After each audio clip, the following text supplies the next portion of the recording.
December 18, 1895. Washington, D.C. The air in the capital is frigid, a damp cold that seeps through wool coats and into the bones of the statesmen pacing its marbled halls. But the true chill is one of anticipation, of a nation holding its breath. In the office of the Secretary of State, Richard Olney, the only sounds are the crackle of a low fire and the rustle of a freshly inked document. It is not a treaty, nor a declaration of war. It is a statement, a doctrine redefined for a new age. At his desk, Olney, a man with the stern countenance of a Puritan judge, reviews the words that will be cabled across the Atlantic. They are words of blunt, unapologetic power aimed directly at the world's greatest empire. They concern a nation most Americans could not find on a map, Venezuela. To understand why the United States is preparing to confront Great Britain over a South American boundary dispute, you must feel the America of the 1890s. This is not the fragile republic of the founders. It is a nation swollen with industrial might, its cities crowned with steel, its railroads stitching a continent together. A psychic shift is underway, a burning desire to prove its maturity, to claim its place on the global stage. The Monroe Doctrine, declared in 1823, had been a youthful warning, a keep-out sign posted on a largely undeveloped continent. For decades, it was enforced not by American guns, but by the British Royal Navy, which had its own reasons for wanting European powers out of the Americas. It was a paper shield. Now that shield was being tested. For over half a century, a simmering dispute had festered along the swampy, mineral-rich border between British Guiana and Venezuela. Venezuela claimed land east of the Schomburg Line, drawn by a British surveyor. Britain steadily pushed its claims westward, absorbing territory rich in gold and with strategic access to the Orinoco River. To Venezuela, it was naked imperialism. To Britain, it was the orderly adjustment of a frontier. To a rising generation of American politicians, men like the fiery young Assistant Secretary of the Navy, Theodore Roosevelt, and the expansionist Senator Henry Cabot Lodge, it was an affront.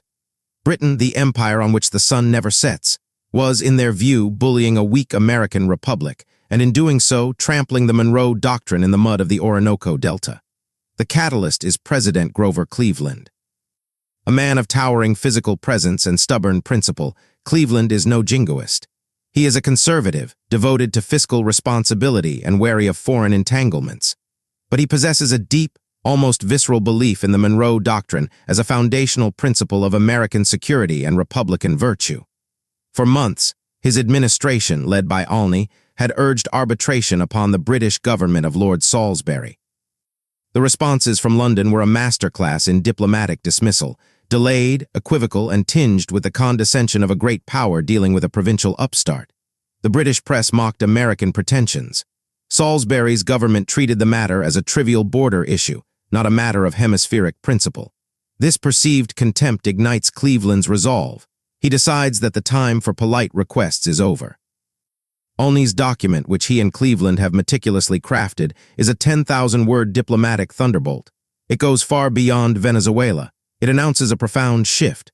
The United States, Olney declares, is practically sovereign on this continent. Its will, he insists, is law upon the matters which it decides touch its interests. The doctrine is no longer a passive policy. It is an active, enforceable decree of the United States. The message to Britain is unequivocal. Your border dispute is now our dispute. Your presence, if uninvited and expansionist, is an unfriendly act. You are no longer the guardian of this hemisphere. We are. As the coded telegram is handed to the operator, the weight of the moment settles. Cleveland knows the risk. War with Britain is unthinkable. Its navy could sweep the American fleet from the seas, its armies could ravage the coasts. Yet he is willing to stake his presidency and peace itself on the belief that Britain will not call his bluff. He is betting the legacy of the revolution on a principle. Outside, Washington sleeps, unaware that before dawn, a line in the sand has been drawn, not in the Venezuelan jungle, but in the telegraph wires spanning the cold, dark Atlantic. December 17, 1895. London, England. Fog, thick and yellow with coal smoke, cloaks the city, muffling the clatter of carriage wheels on cobblestones. In the Foreign Office, Robert Gascoigne Cecil, the third Marquis of Salisbury, receives the American communique. He is the embodiment of the empire, aristocratic, intellectual, supremely confident in the natural order of global power. As he reads Olney's lengthy dispatch, his expression, usually one of detached amusement, hardens into one of disbelief, then icy contempt. The language is not that of a diplomatic missive. It is a proclamation.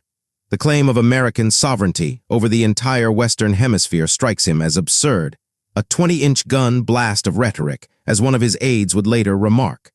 To Salisbury, this is the brash posturing of an adolescent nation, one whose entire history fits into a footnote of Britain's own.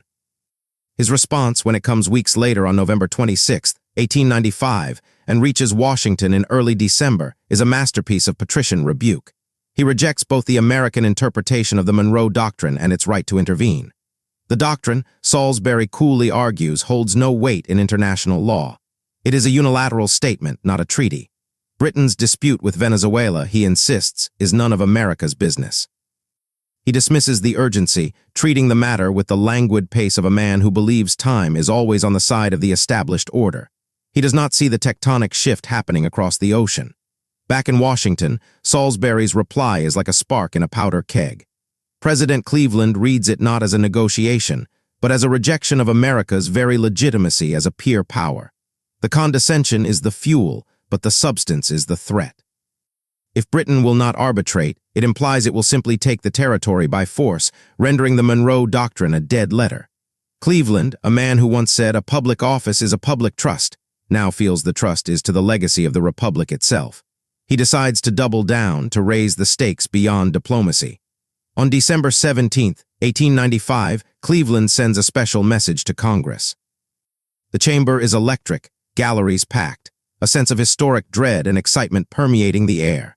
His words read aloud are stark and uncompromising. He summarizes the failed diplomacy, laying Salisbury's dismissal before the representatives of the American people. Then he delivers the seismic conclusion.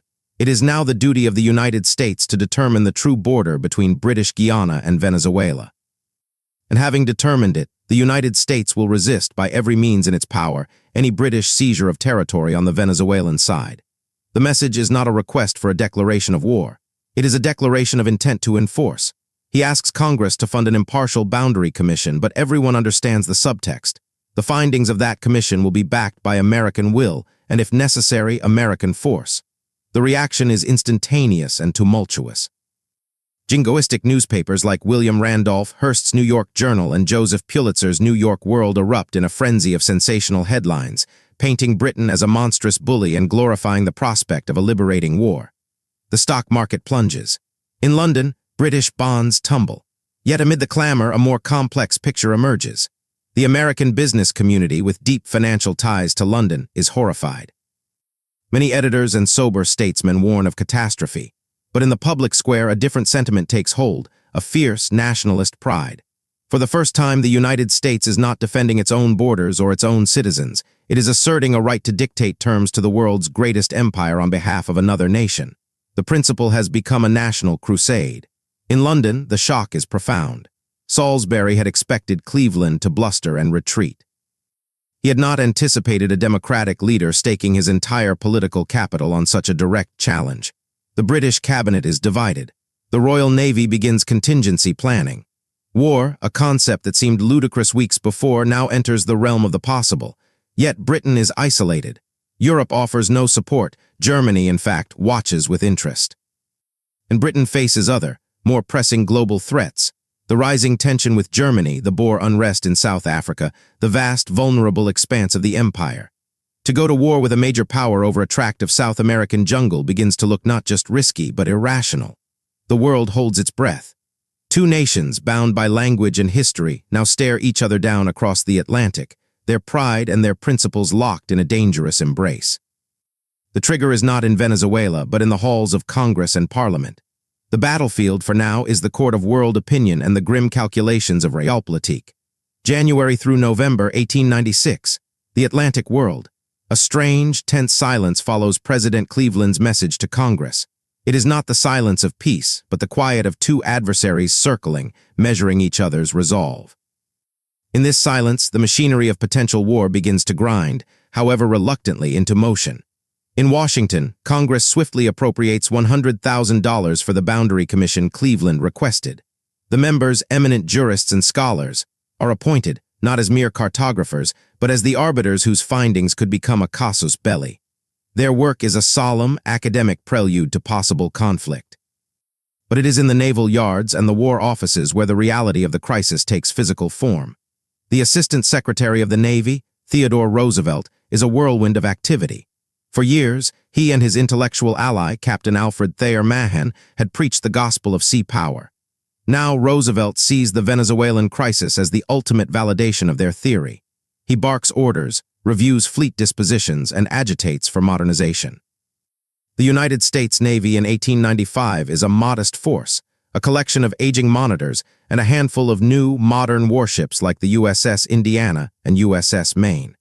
It is no match for the Royal Navy's global supremacy on paper, but Roosevelt understands strategy is about more than tonnage.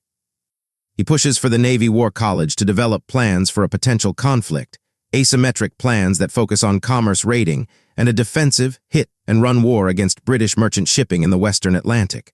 The goal is not to win a grand fleet battle, but to make the cost of war prohibitively expensive for London. Across the ocean, the British Admiralty conducts its own assessments. The maps spread across oak tables in Whitehall tell a troubling story. While the British home fleet could crush the American squadron, the global empire is a vast, exposed entity. Canadian ports on the Great Lakes are vulnerable. The vital sea lanes carrying food, raw materials, and wealth from India, Asia, and the Antipodes could be harassed by American cruisers. A war with America would be a global headache of immense proportion, a distraction Britain can ill afford. The Chancellor of the Exchequer, Sir Michael Hicks Beach, presents the cabinet with cold, hard numbers. A war would be financially devastating, requiring new taxes and loans, all for a swampy border claim. Lord Salisbury, the unflappable architect of British foreign policy, now faces an inescapable political reality.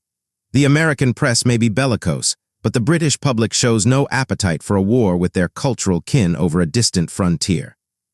The Liberal opposition, led by William Gladstone, hammers the government for its reckless imperialism. More crucially, in January 1896, the Jameson raid into the Transvaal fails spectacularly, triggering a crisis in southern Africa that demands Britain's full attention and exposes its diplomatic isolation in Europe. Kaiser Wilhelm II of Germany sends the infamous Kruger telegram, congratulating the Boers on repelling the British-backed raid, a stark reminder that Britain's true rivals are in Europe, not America.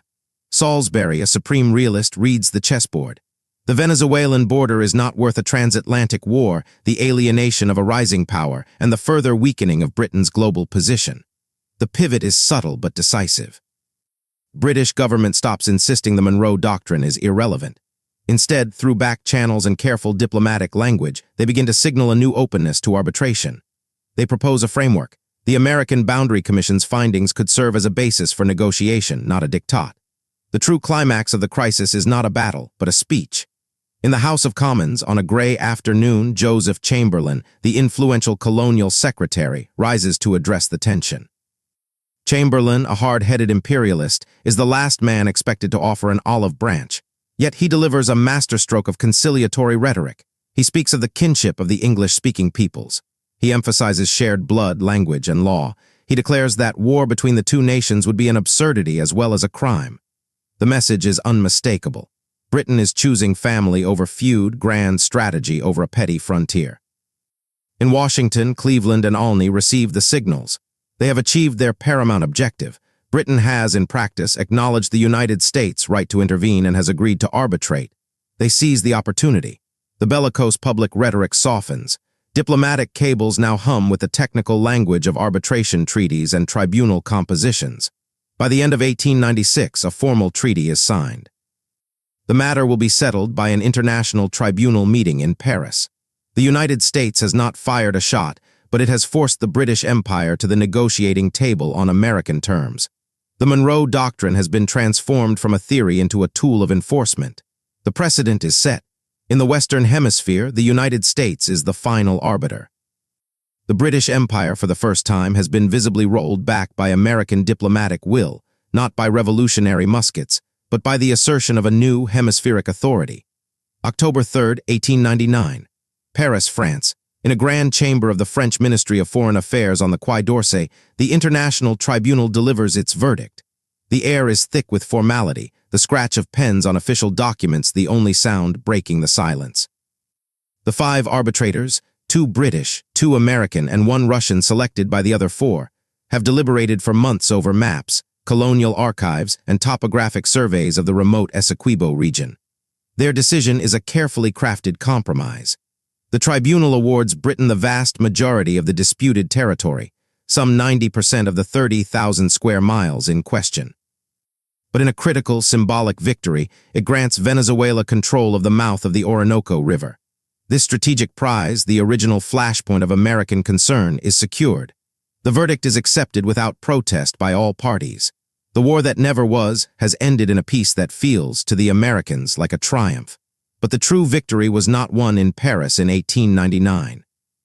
It was won in the diplomatic and psychological shift that occurred between 1895 and 1896. The Venezuelan border crisis was not merely a settled dispute. It was a fundamental reordering of power in the Western Hemisphere.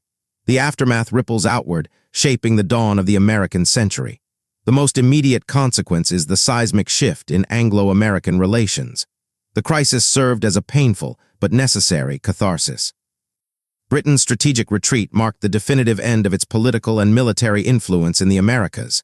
No longer would the Royal Navy be the de facto guarantor of the Monroe Doctrine. That role now belonged exclusively to the United States. This realization in London birthed a new policy. If you can't beat them, align with them. The British government, led by Salisbury and later by Lord Balfour, consciously begins to cultivate American friendship. They will accede to American hegemony in the Caribbean and the Pacific, notably during the Spanish-American War just 2 years later, when Britain remains conspicuously neutral, refusing to join a European coalition that might support Spain. This Great Rapprochement transforms a century of suspicion into a special relationship, a partnership that serves British interests by attaching its future to the rising power of the United States. For the United States, the crisis was a forge, tempering a new national identity. It proved that willpower and diplomatic aggression could achieve what armies might not. It empowered the expansionists. Men like Theodore Roosevelt, Henry Cabot Lodge, and Senator Albert Beveridge point to the Venezuelan triumph as proof that America must speak loudly and carry a big stick. The energy of the crisis directly fuels the drive for a modern, Great White Fleet. When the USS Maine explodes in Havana Harbor in 1898, the public and political appetite for intervention in Cuba is already whetted by the successful confrontation with Britain. The Spanish-American War and the subsequent colonization of Puerto Rico, Guam, and the Philippines are not isolated events. They are the next logical steps of a nation that has just successfully asserted itself as a global power. The United States doesn't just kick the British Empire out of America, it steps directly into the vacuum, becoming an imperial power in its own right. The doctrine itself emerges transformed. The Olney interpretation becomes the standard. The Monroe Doctrine is no longer a defensive principle. It is an offensive weapon of diplomacy. It becomes the Cleveland Corollary, a precedent that will be expanded by Theodore Roosevelt just 5 years later into his famous Roosevelt Corollary. 1904, citing the need to preempt European intervention in Latin American debt crises, Roosevelt will declare the United States has an international police power in the hemisphere. This policy of interventionism, born from the confidence gained in the Venezuelan standoff, will dictate U.S. relations with Central and South America for decades. In Venezuela, the aftermath is bittersweet. While they retain the Orinoco, they lose most of the claimed land. Yet they achieve a profound moral victory. A small republic backed by a powerful patron forced the world's greatest empire to submit to arbitration. For Latin America, the crisis sends an ambivalent signal. On one hand, the Monroe Doctrine has proven it can provide a shield against European aggression. On the other, it reveals the United States as a new, sometimes overbearing hegemon, a protector who may one day become a master. The final, quiet image of this story belongs to Grover Cleveland. He leaves office in March 1897, his party defeated. He did not seek war, but he was willing to risk it for a principle. His stubborn, unyielding stance is seen by many as the apex of his presidency. He demonstrated that American foreign policy could be steered by moral and strategic conviction, not just commercial interest. In his retirement in Princeton, he watches as the nation he led to the brink embarks on a path of global engagement he himself might have viewed with skepticism. The world he left was irrevocably changed. The line in the sand he drew in the Venezuelan mud had become a new frontier of American power, a frontier that now stretched across an entire hemisphere, and was gazing outward toward the vast oceans beyond.